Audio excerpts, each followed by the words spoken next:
কাক হচ্ছে পৃথিবীর একমাত্র পাখি যে ঈগলের পিঠের ওপর উঠে ঘাড়ে ঠোকর মেরে তাকে বিরক্ত করার দুঃসাহস দেখায়। মজার বিষয় হচ্ছে ঈগল কিন্তু কাকের সাথে যুদ্ধ করে তার সময় ও শক্তির অপচয় করে না।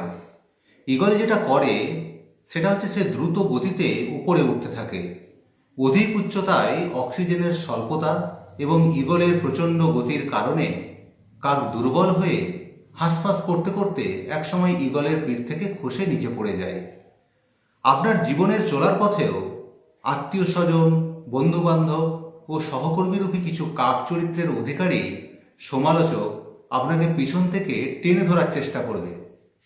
ওদের সাথে লড়তে গিয়ে নিজের মূল্যবান সময় ও শক্তির অপচয় না করে আপনি শুধু তাদেরকে আপনার উচ্চতায় নিয়ে যান।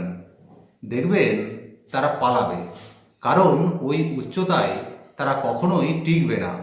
ওখানে পৌঁছানোর যোগ্যতাই তারা রাখে না।